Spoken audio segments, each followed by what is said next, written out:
उपस्थित राहिलेले आहेत, कारण का ह्या भागामध्ये या गावामध्ये मी अनेक वेळा भाषण केलेलं आहे.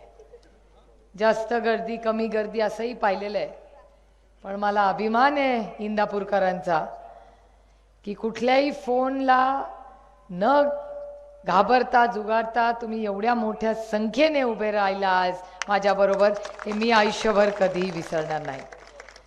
काळ वेगळा आहे. खरं तर हे लोकसभेचं इलेक्शन आहे आणि दुर्दैवाने मी 3 वेळा आपल्या सगळ्यांच्या आशीर्वादाने दिल्लीला गेले. मोठ्या संख्येने आपण मला मतदान केलं आणि मला दिल्लीला जायची संधी मिळाली.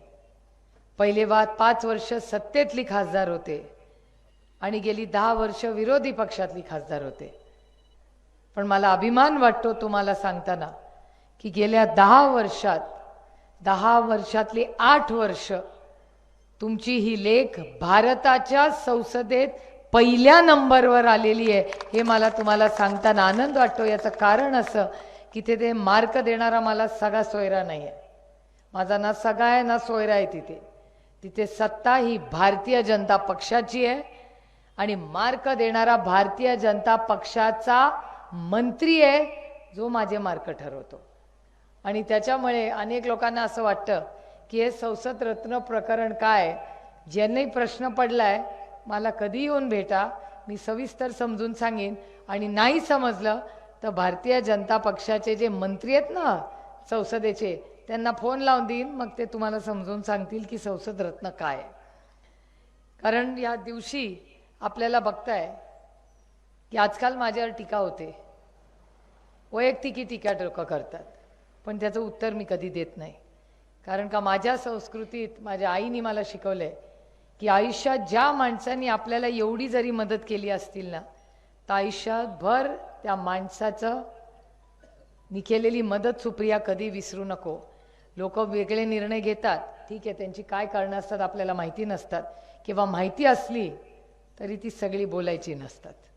मी सगळ्यांना नेहमी सांगते, कार्यकर्ते मला विचारतात की ताई तुम्ही तुमची भूमिका मांडा. माझं पोट खूप मोठं आहे आणि त्यातून मी एक महिला आहे, त्याच्यामुळे पोटात गोष्टी कशा ठेवायच्या हे मला चांगलं माहिती आहे. त्याच्यामुळे सगळ्याच गोष्टी बोलणं हे काही गरजेचं नसतं.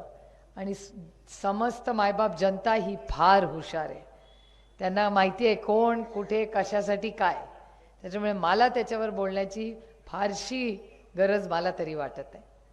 पण इंदापूर तालुका हा तालुका आमच्या सगळ्यांच्या आयुष्यात खूप महत्त्वाचा आहे. गेले 6 दशकाचे आदरणीय पवार साहेबांचे ऋणानं बंध या गावाशी आहेत, या तालुक्याशी आहेत. आमच्या घरातले अनेक, माझे काका स्वतः या कारखान्यामध्ये मॅनेजिंग डायरेक्टर होते भवानीनगरला, छत्रपतीला. आणि काट्याच्या वाडी आमचं घर, त्यातून अनेक माझे काका माझी भावंड ही त्या छत्रपतीला राहती होती, शिकती होती. त्याच्यामुळे हे दोन्ही तालुके, बारामती, इंदापूर काय, पुरंदर, दौंड काय, हे सगळे फक्त नावासाठी वेगवेगळे तालुके आहेत. आपल्या सगळ्यांचे अतिशय प्रेमाचे वैयक्तिक संबंध या सगळ्या भागांमध्ये आहेत. त्याच्यामुळे खरं तर आपल्या घरातल्याच लोकांच्या समोर मी भाषण करते. मला वाटतं 1-1.5 महिन्यापूर्वी आपण इथे भेटलो होतो. कधी आलो होतो? त्या यात्रेसाठी आलो होतो. मला यात्रेसाठीच इथे 1 महिन्यापूर्वी मी इथे आले होते. गड मोठा जाधवांच्या त्या इथे आपण सगळे जमलो होतो, मोठी आरती केली होती. आणि ह्या भागामध्ये दरवेळीच आलं, मला वाटतं इथे मला आठवते एकदा आपण द्राक्षाची बाग पण बघायला आलो होतो. इथे नुकसान झालं होतं डाळिंबाचं, बोरीचे द्राक्ष, इथे डाळिंबाच्या बागेला खत दिलं होतं आणि मोठं नुकसान झालं होतं. त्याच्यासाठी मी आलेले मला आठवतंय खराडीला, बरोबर.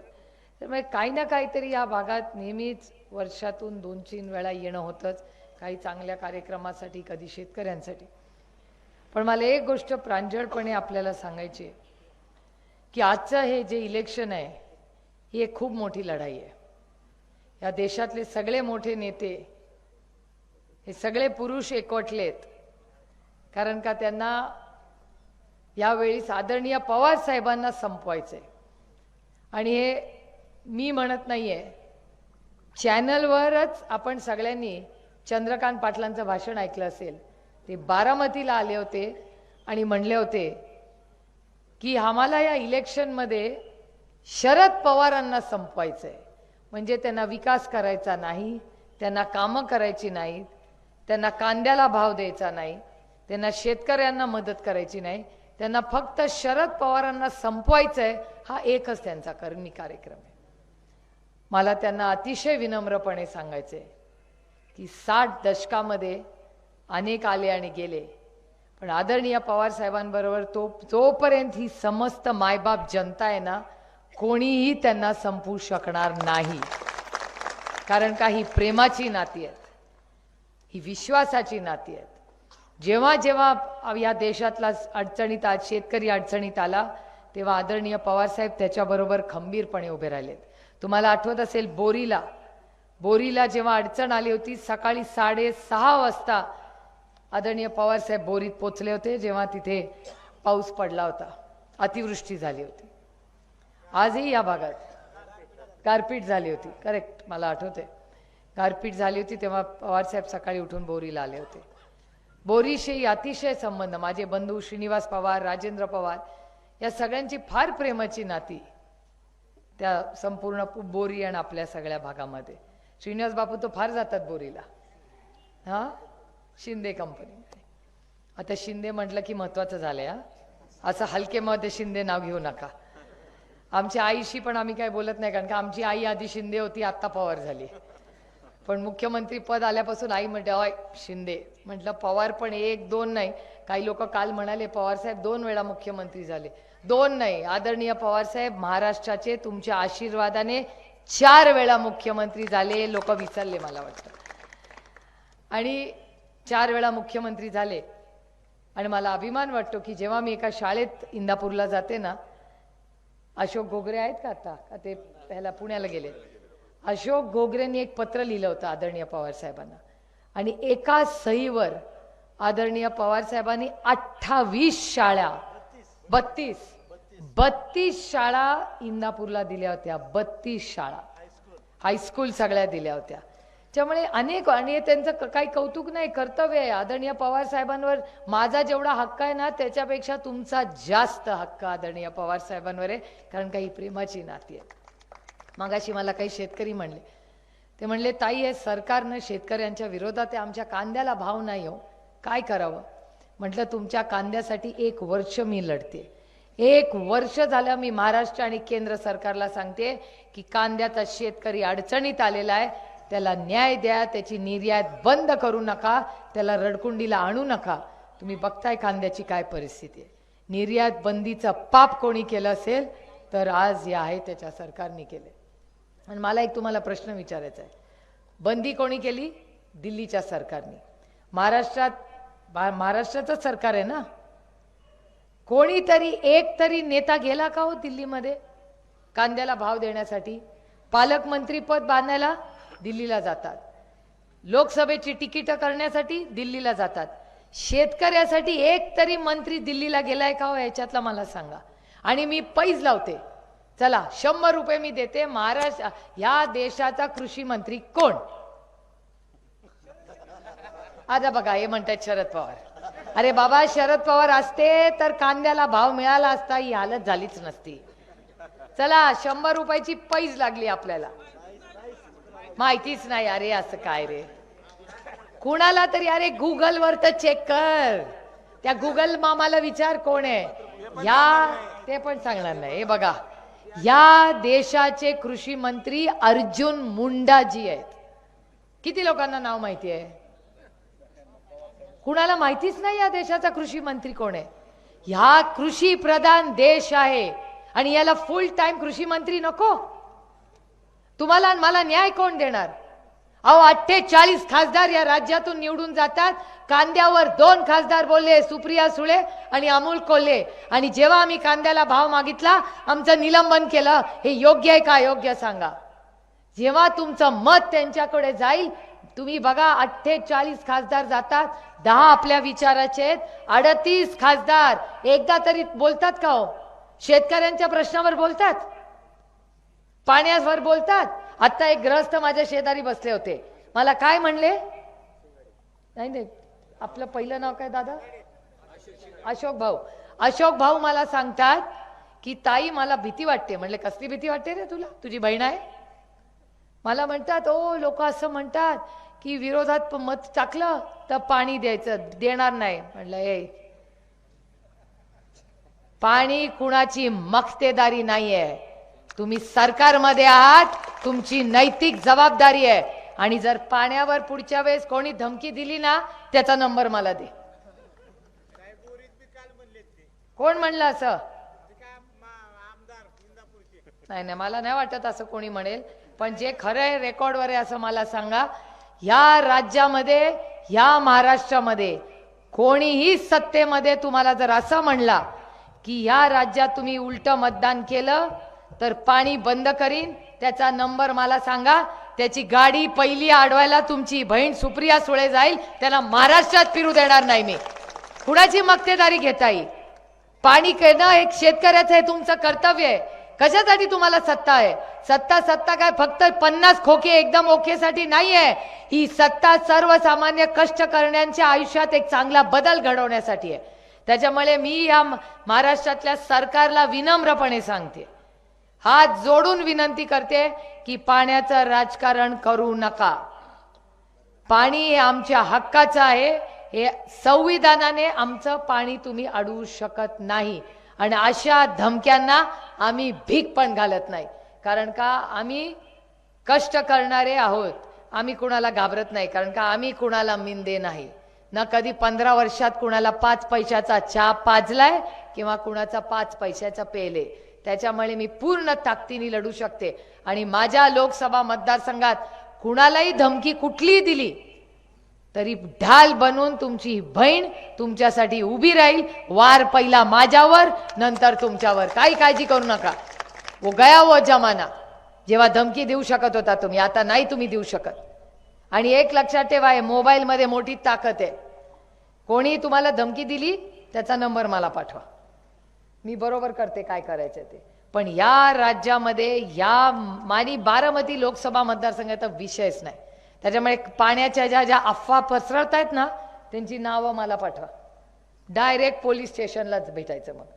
कारण का जे असं खोटं बोलतायत, कोणी तो छोटा मोठा कार्यकर्ता असू शकेल, मला माहिती नाही कोण करतंय, पण माझी सगळ्या सत्ताधाऱ्यांना विनंती राहील, अशा धमक्या गरीब कष्ट करणाऱ्यांना देऊ नका. आणि मी तुम्हाला शब्द देते, आपलं सरकार आल्यावर सरसकट अडचणीत आलेल्या प्रत्येक शेतकऱ्याला, जशी आदरणीय पवार साहेबांनी 70,000 करोड रुपयाची कर्जमाफी केली होती, आपला सरकारचा मुख्यमंत्री ही पहिली सही करेल, ही सरसकट कर्जमाफीवर करेल. आणि त्यानंतर आशा आणि अंगणवाडी सेविकाचाही पगार वाढवेल. काय चाललंय या राज्यामध्ये मला सांगा. वीज येते का हो वेळेवर? वीज कम केली आहे की नाही? पाणी कमी, वीज कमी. वीज कमी केली आहे आणि विजेचा भाव पण वाढवलाय की नाही? काल मी आंदोलन करून आले. मग हेच आहे तुमचं अन्य राज्य आमचं. महागाई वाढली आहे, बेरोजगारी वाढली आहे, भ्रष्टाचार वाढलाय की नाही भ्रष्टाचार मला सांगा. आता आमच्या आम आदमी पार्टीचे सगळे ग्रहस्थ माझ्यावर अशोक चव्हाण फार नाराज आहेत आजकाल. मी अशोकरावांवर कधीही टीका केलेली नाही. अशोकरावांनी मला अनेक वेळा मतदारसंघात मदत केली आहे, मी आयुष्यभर विसरणार नाही. पण ही टीका अशोक चव्हाणांवर नाहीच आहे. मला एकच प्रश्न निर्मला सीतारामन या देशाच्या अर्थमंत्र्यांना विचारायचा आहे की त्यांनी पार्लमेंटमध्ये येऊन, मी कानाने ऐकलेलं आहे, पार्लमेंटमध्ये निर्मलाजी आले, अतिशय सुसंस्कृत महिला आहे, माझ्या मनात त्यांच्याबद्दल प्रेम आणि आदरच आहे. त्या आल्या आणि म्हणाल्या की या देशात मोठा घोटाळा झालाय. म्हटलं कोणी केला घोटाळा? आम्ही तर काय सत्तेत नाही, 10 वर्ष झाली. ते म्हणले एक मोठा घोटाळा झालाय. मला आदर्श आई माहिती होतं, आदर्श वडील माहिती होतं, आदर्श शिक्षक माहिती होतं, पण घोटाळ्यातला आदर्श मला माहिती नव्हता. यांनी सांगितलं आदर्श घोटाळा झाला. कोणी केला आदर्श घोटाळा? मी म्हणत नाहीये, निर्मला सीतारामनजी म्हणाल्या की या देशातला सगळ्यात मोठा आदर्श घोटाळा कोणी केला तर तो अशोक चव्हाणांनी केला आणि अरविंद केजरीवालांनी केला. मी स्वतः उठले आणि म्हणाले की तुम्ही म्हणताय हे कशावरनं खरं आहे. त्या म्हणाल्या की माझ्याकडे कागदपत्र आहेत. म्हणलं दाखवा. काय दाखवले नाही त्यांनी. दुसऱ्या दिवशी मोठा युक्तिवाद झाला. आमची मोठी लढाई झाली. मी काँग्रेसच्या बाजूने उभी राहिले, कारण का मला माहिती होतं की नाही हो, आमचे अशोक चव्हाण नाही असं करणार. झालं, विषय संपला. 2 दिवसांनी निर्णय झाला. अशोक चव्हाण निर्मलाताईंच्या पक्षात गेले आणि केजरीवाल जेलमध्ये गेले. मला सांगा, गुन्हा तोच होता, आरोप तोच होता. दोघांवरही भ्रष्टाचाराचेच आरोप केले. त्या एकाच व्यक्तीने केले, पण एक व्यक्ती त्या पक्षात जाते आणि दुसरी व्यक्ती जेलमध्ये जाते. हा न्याय आहे का अन्याय? तुम्ही मला सांगा. तुम्ही सगळ्यांना माहिती आहे, भ्रष्टाचार मुक्त भारत करायचा शब्द दिला होता ना आपल्याला. ना खाऊंगा ना खाने दूंगा और काँग्रेस मुक्त भारत. अहो, ज्या ज्या काँग्रेसवर तुम्ही आज आरोप केले ते सगळे काँग्रेसवाले आज तुमच्या पक्षात आहेत. आणि आरोप मी नाही केला. मी आजपर्यंत कुणावरही भ्रष्टाचाराचा कुठलाही आरोप केला नाही, कधीच नाही. मी वैयक्तिक आरोप करतच नाही, कारण का मी एक सुसंस्कृत स्वाभिमानी मराठी मुलगी आहे. मी कधी कुणाला मिंदी नाही. त्याच्यामुळे मी निष्ठेने बोलू शकते. मोडेन लढाई करून, पण कधी दिल्ली समोर मी वाकणार नाही. हे नेहमी सगळ्यांनी लक्षात ठेवा. किती किंमत मोजावी लागली तरी चालेल, पण कधी महाराष्ट्राचा स्वाभिमान दिल्ली दरबारी मी ठेवणार नाही. मी अनेक वेळा अतिशय आदर्श, परवा देवेंद्रजी आले होते. देवेंद्रजींनी इंदापूरमध्ये माझ्यावर टीका केली की मी फक्त मोदी साहेबांवर टीका करते. माझी देवेंद्रजींना विनंती आहे, देवेंद्रजी माझी सगळी पार्लमेंटमधली भाषणं काढून दाखवा. मी कधी मोदीजींचं नाव घेऊन त्यांच्यावर टीका केली आहे मला दाखवून द्या. मी कधी वैयक्तिक टीका करत नाही, मी धोरणात्मक टीका करते. जेव्हा तुम्ही कांद्याला भाव देत नाही, हो मी तुमच्या विरोधात लढणार आहे. तुम्ही दुधाला भाव देत नाही, हो मी तुमच्या विरोधात लढणार आहे. तुम्ही माझ्या आशा आणि अंगणवाडी भगिनींना पैसे देत नाही, हो मी तुमच्या विरोधात लढणार आहे. तुम्ही भ्रष्टाचार केला, हो मी तुमच्यावर लढणार आहे. तुम्ही जेव्हा माझ्या शेतकऱ्यांची कर्जमाफी करत नाही, हो मी तुमच्या विरोधात लढणार आहे. तुम्हाला सगळ्यांना माहिती आहे, पार्लमेंटमध्ये मी उत्तर ऐकलेलं या कानाने. मंत्री असं म्हणाले की नंबर लक्षात ठेवा, 10 लाख कोटी. किती? 10 लाख कोटी रुपयाची सरसकट माफी ही सगळ्या व्यवसाय करणाऱ्या लोकांना दिली आहे, उद्योगपतींना. 10 लाख कोटी रुपये उद्योजकांचे माफ केलेले आहेत केंद्र सरकारने. माझ्या केंद्र सरकारला विनंती आहे, उद्योजकांचे 10 लाख कोटी तुम्ही माफ केले, मग आमच्या शेतकऱ्यांना 1 लाख कोटी तुम्ही देऊ शकत नाही. मी फार मागत नाही, आम्हाला नको बाबा 10, आम्हाला 1 लाख कोटी दिले तरी आमच्या सगळ्या शेतकऱ्यांची सगळ्या बँकेमधलं कर्ज हे नीलवर येईल. पण त्यांना नाही तसं करायचंय. तुम्ही मला विचार करून सांगा, साधा शेती मंत्री जागेवर नाही, कांद्याला भाव नाही, दुधाला भाव नाही, सोयाबीनला भाव नाही, तुम्हाला पाण्याच्या धमक्या देतात. काय चाललंय या राज्यामध्ये?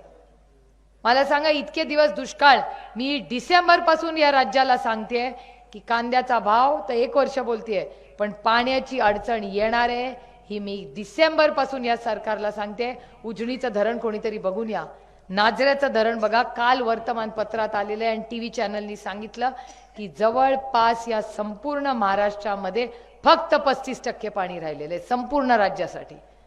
आणि 3 महिने कसे काढणार आहेत हे अवघड होणार आहे. हे मी म्हणत नाहीये, मी गेले 3 महिने जे म्हणते आज पहिल्यांदा महाराष्ट्र सरकार म्हणते. कोण करणार याचं नियोजन? अरे टँकर लावले काय उपकार करता काय आमच्यावर? तुम्ही सत्तेत आहात ना, तुमचं कर्तव्य आहे आम्हाला टँकर देणं. टँकर द्यायला उशीर का झाला हा माझा प्रश्न आहे. ह्याच्यात नाही राजकारण करायचं. मी तर कधी पाण्याचं राजकारण केलं नाही आणि कधी करणारी नाही. पण जर धमकी आम्हाला दिली आणि असल्या खोट्या अफवा पसरवल्या तर नाही चलेगा, तो लढाई होगी. त्याच्यामुळे ही लढाई जी चालली आहे ही नैतिकतेची लढाई आहे, सत्यावरची असत्य आहे. आमचा पक्ष काढून घेतला, आदरणीय पवार साहेबांनी शून्यातून पक्ष उभा केला. आज बघा, परवाच्या दिवशी पुण्याची त्यांची मीटिंग कोणी बघितली का गुगलवर? सगळे युवक गेले होते त्याला मीटिंगला. बघितलं का बालगंधर्वाला? मला पण मी धक्का बसला, मला कोणीतरी व्हिडिओ. प्रत्येक युवकाला वाटतं हा 80 वर्ष नाही, आता 84 वर्षाचे आहेत. 84 वर्षाचा योद्धा आहे हा दिल्ली दरबारी लढतोय आणि म्हणून तो दिल्ली दरबारी नकोय, कारण का तो महाराष्ट्राचा योद्धा आहे. म्हणून ते येऊन महाराष्ट्रात म्हणतात की आम्हाला आदरणीय पवार साहेबांना संपवायचंय. देवेंद्रजी काल म्हणाले की लढाई पवार विरुद्ध पवार नाहीये का. आधी बरी वाटत होती ना, जेव्हा आमच्या घरात तुम्ही हे उद्योग करत होता, पक्षात उद्योग करत होता, तेव्हा मजा येत होती ना. जेव्हा त्यांच्या लक्षात आलं ही की ये दाल नाही गलने वाली, आमचे लोक खूप स्वाभिमानी आहेत, नाही आम्ही सहन करणार हे, तेव्हा त्यांनी बदलला ट्रॅक. आणि ट्रॅक बदलून आता काय केलं, ही मोदीजी वर्सेस राहुल गांधीजी ही लढाई आहे. हो ती तुम्ही जरूर करा, आमच्या शुभेच्छा आहेत, पण ही स्थानिक लढाई आहे, ही महाराष्ट्राच्या अस्मितेची लढाई आहे.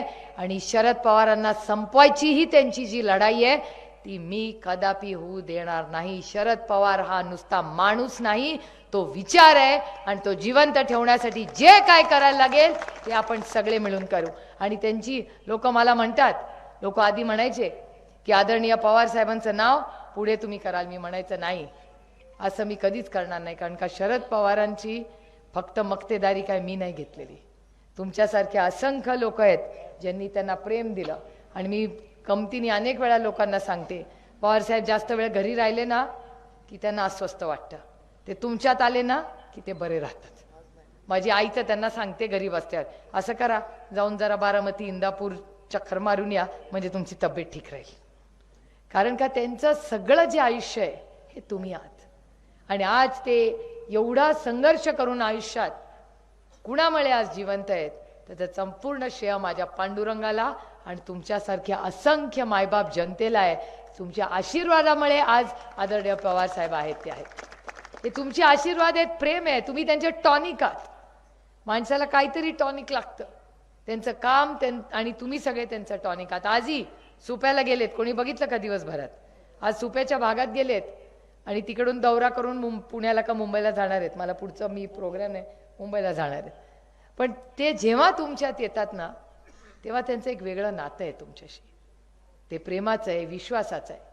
आणि हेच मी तुम्हाला आज सांगायला आले की संघर्ष होईल हो. पक्ष फोडला, चिन्ह नेलं. मला तेव्हा आधी वाटलं की अरे आपलं पक्ष पण गेला, आपलं चिन्ह पण गेलं. मग नंतर आता बाहेर गेल्यावर मी बघते सगळ्यांचे हात फार कमी लोक ते घालायला लागलेत, फार कमी लोक घालतात. म्हणजे मला विचार केला की का रे बाबा घालायचं बंद केलं.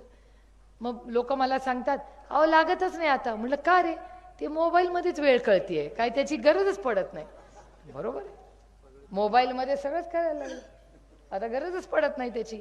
म्हणून माझ्या पांडुरंगांनी ते माझ्याकडून काढून घेतलं. आत्ता कळलं, जे लागतच नाही पांडुरंग म्हणला तुला सुप्रिया त्याची गरज नाही, जाऊ दे, सोडून दे, त्याची तुला गरज नाही.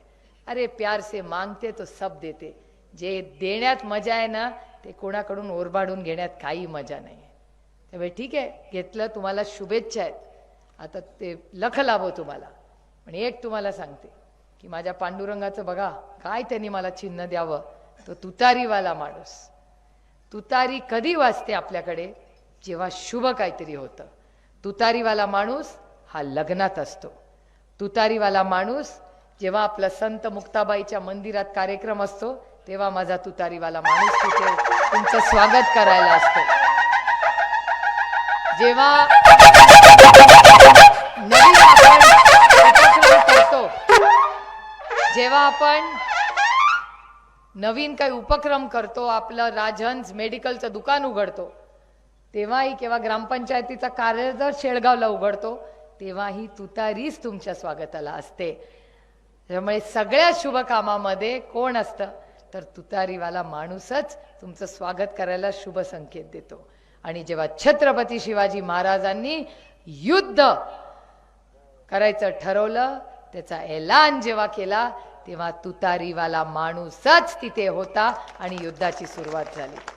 त्याच्यामुळे तुम्ही बघताय की हा संघर्षाचा काळ, लोक मला सारखं म्हणतात, मला नाही त्या संघर्षाची भीती वाटत, कारण का माझा पांडुरंग आहे आणि तुम्ही सगळे आहात.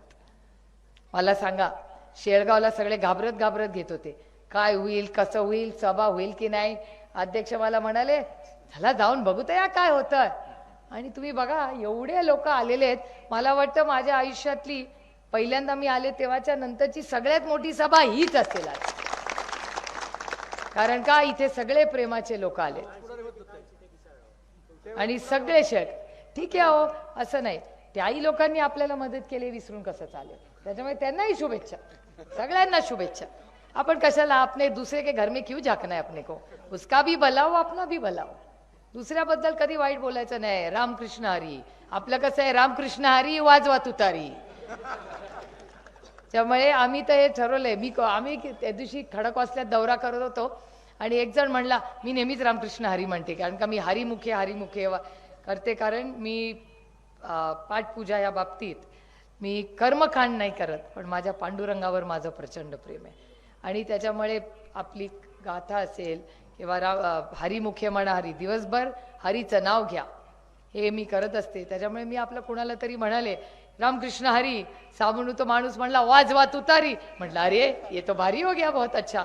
त्यामुळे कोणी भेटलं की मी म्हणते रामकृष्ण हरी वाजवा तुतारी. बघा तुम्ही काय माझ्या पांडुरंगाची इच्छा असेल की त्यांनीही आपल्याला संधी दिली. त्याच्यामुळे मी एवढीच आज विनंती करायला आले की 3 वेळा आपण मोठ्या संख्येने मला संधी दिली, याबद्दल मी तुमचे आभार मानते. माझं पार्लमेंटमधलं काम, माझा झालेला विकास, आता काही लोक त्या विकासावरनं पण माझ्यावर टीका करतायत. ठीक आहे, उतना तो हक उनको बनता है. मी त्यांच्यावर विकासाच्या बाबतीत टीका करणार नाही, कारण का गेले अनेक वर्ष आपण एकत्रच होतो, एकत्रच आपण विकास करत होतो. आणि महाविकास आघाडीच्या काळात ही लाल दिवा हा एकत्र असतानाच इंदापूरला आला होता. त्याच्यामुळे मी कुणावर टीका करत बसणार नाही, कारण लोक काय काय बोलत असतात. मला पण वाटतं अरे हा असं कसं काय बोलतो, परवापर्यंत आपण एकत्रच होतो, काडी मोडून तर 7 महिने झाले, उभं आयुष्य एकत्र गेलं आणि 6 महिन्यात असं काय झालं. ठीक आहे, अभी उसके भी वोट गिरने जाने दो उसको. पण मी तसं काय करणार नाही. मी आयुष्यभर ते आम्ही एकत्र जे काय काम केलं ते मी आयुष्यभर लक्षात ठेवीन. आणि उगाच आता काय अंतर आलंय आणि त्या अंतराचा निर्णय मी नाही घेतलेला, ते अंतर मी आणलेलंच नाही. ज्यांनी कोणी निर्णय घेतला त्यांना शुभेच्छा आहेत, पण मी ज्या जागेवर आहे, कारण का मला आयुष्यात एका वेगळ्या वळणावर मी उभी होते. एकीकडे अदृश्य शक्ती होती आणि सत्ता होती, मी लाल दिव्याच्या गाडीत येऊ शकत होते. आणि दुसऱ्या बाजूला विचार, नैतिकता, संघर्ष आणि वडील उभे होते. तुम्ही काय केलं असतं, सत्तेत गेला असता का संघर्ष केला असता, काय सांगा मला बाबा, तुम्ही काय केलं असतं. संघर्ष. मी विचार करते की मी आता त्यांच्यावर सत्तेत गेले असते तर काय भाषण केलं असतं इथे येऊन. मी तोंडच कसं दाखवलं असतं तुम्हाला. ना दुधाला भाव आहे, ना कांद्याला भाव आहे, कुठला तुमचा आकाशाला आम्ही भाव नाही. अशा वर्कर आणि अंगणवाडीला काय बोलले असते मी, खरं सांगा मला. हे पाण्याच्या अशा धमक्या दिल्या असत्या काय मी. ओ आपण रामकृष्ण हरीवाले, आपण धमकी बिमकीची भाषा करत नाही. तुम्ही विचार करा 10 वर्षात. अहो मी तुम्हाला हिशोब करून सांगते. मी मला 5 प्रश्न विचारते फक्त. मला खरं सांगा, शेळगाव मध्ये वीज कुठल्या विचाराने यांनी, काँग्रेसनी का ह्यांनी. शाळा कोणी बांधली, हे ऑफिस कोणी बांधलं शेळगावचं. शाळा काँग्रेस, वीज काँग्रेस, शेतीमध्ये अनुदान, अंगणवाडी. या काळात शाळा आणि कॉलेजेस कुणाच्या काळात झाल्या, रस्ते कुणाच्या काळात झाले. हे मग जर रोटी कपड़ा मकान गटर मीटर वाटर सब कांग्रेस ने किया तो इन लोगों ने क्या किया. या मी सांगते 10 वर्षात काय केलं तर धमकी दिली तुम्हाला पाण्याची, महागाई वाढवली, बेरोजगारी वाढवली, भ्रष्टाचार वाढवला.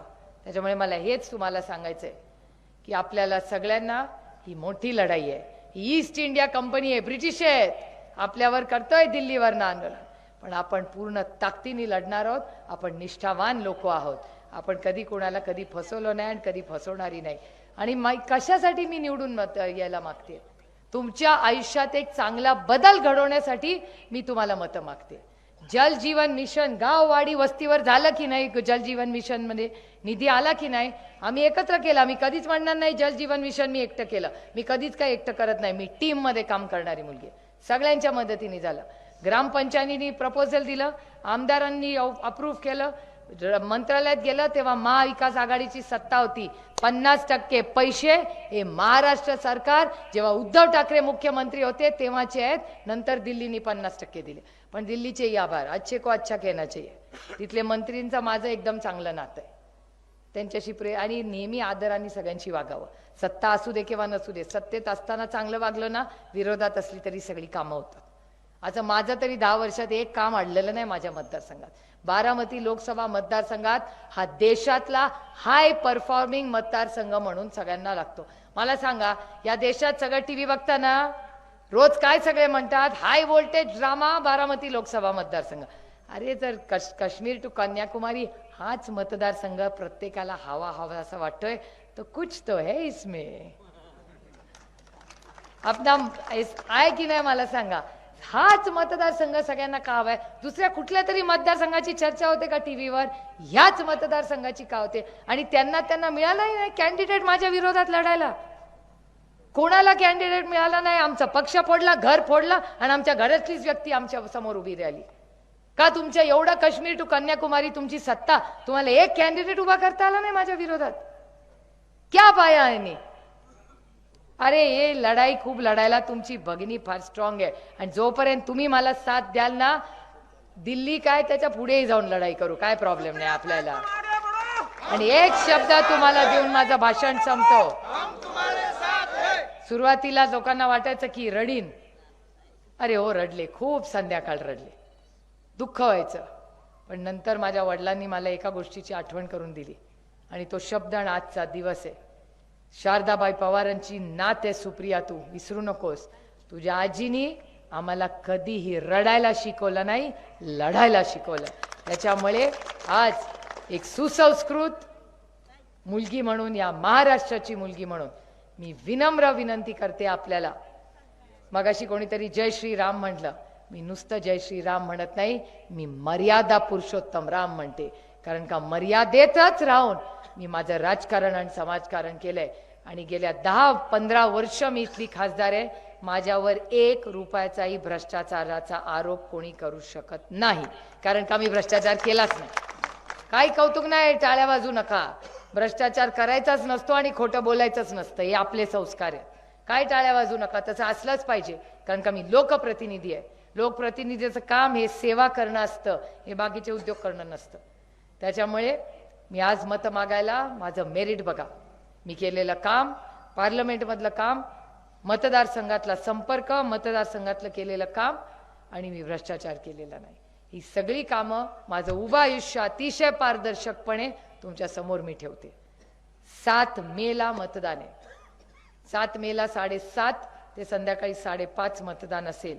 आपण सगळ्यांनी हा शुभ जो संकेत आहे, तुतारी वाजवणारा माणूस, याच्या शेजारचं बटन दाबून माझं मेरिट पाहून मला पुन्हा एकदा या भागाची लोकप्रतिनिधी व्हायची संधी द्या, एवढीच विनम्र विनंती करून आपली रजा घेते. जय हिंद, जय महाराष्ट्र, जय आघाडी. एबीपी माझा, उघडा डोळे बघा नीट.